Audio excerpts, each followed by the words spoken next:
여러분 똑바로 알아두세요. 서양 중세 때까지만 해도요. 불과 얼마 전입니다. 중세 때까지만 해도 가난은 전혀 수치스러운 게 아니었어요. 중세 때까지만 해도요.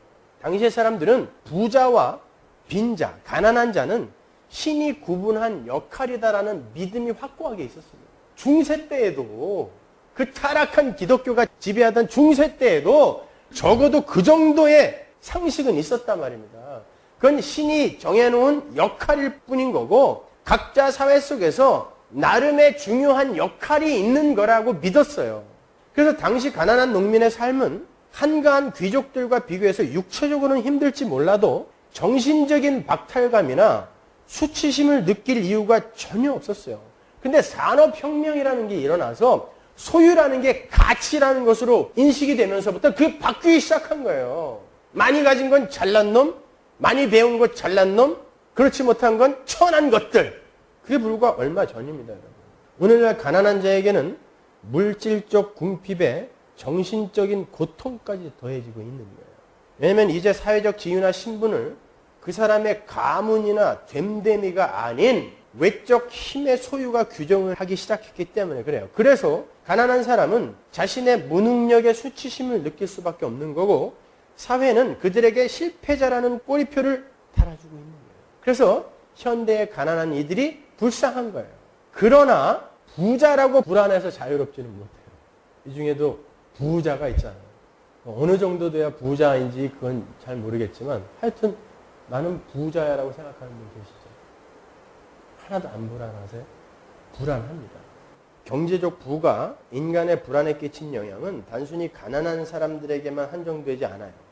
급속한 경제 성장은 사람들에게 보다 많은 지위 상승의 기회를 제공했어요. 그러나 그 속에서 서로 더 나은 지위를 얻고자 하는 경쟁심 또한 그만큼 늘어나게 됐습니다. 그래서 소위 지배계층은 자신들이 가진 사회적 지위를 잃어버리게 되지 않을까 늘 전전긍긍하게 됩니다. 자기보다 많은 재산을 소유한 이가 언제 치고 들어와서 지배계층에 있는 자신들을 몰아낼지도 모른다는 불안이 부유한 사람들의 마음속에도 가득해요. 그들은 자신들이 언제나 확고하게 사회적 지위를 보장받을 수 없다는 것을 너무나 잘 알고 있어요.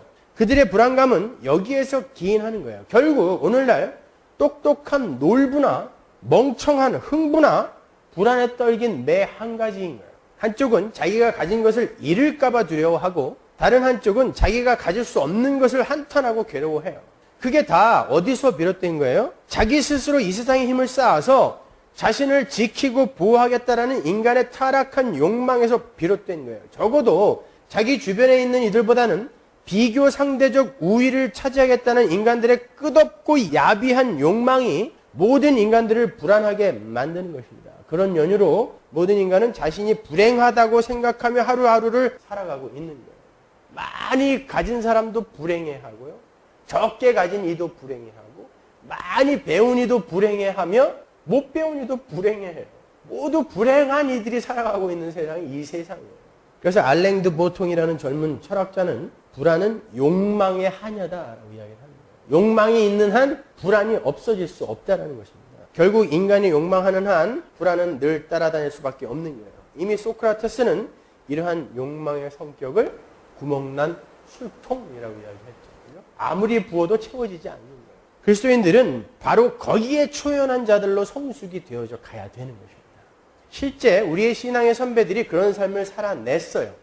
그들은 타인의 시선에 꿋꿋했고 흔들리지 않았습니다.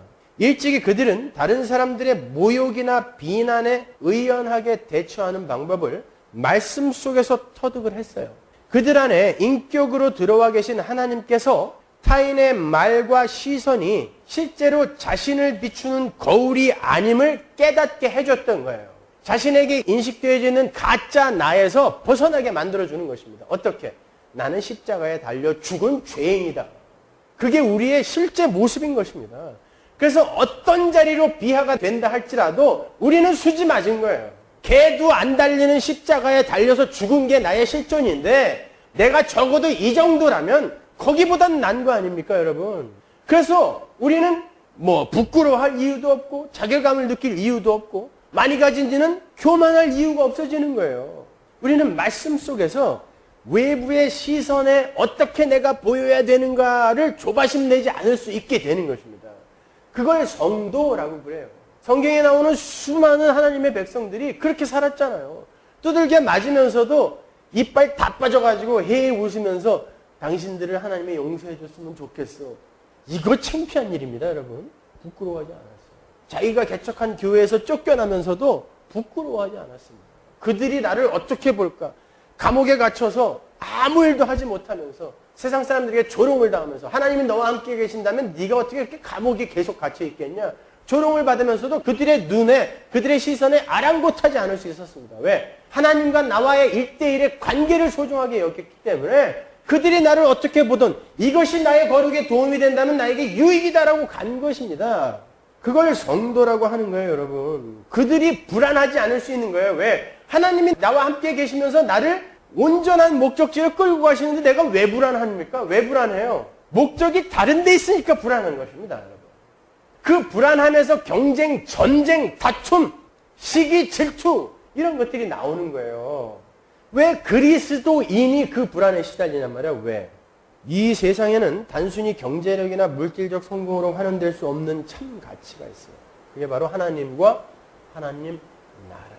그렇게 불안에 당당했던 우리의 신앙의 선배들은 바로 세상이 알지 못한 참 가치인 하나님과 하나님 나라를 발견한 거예요. 여러분도 바로 그 자리로 가셔야 됩니다.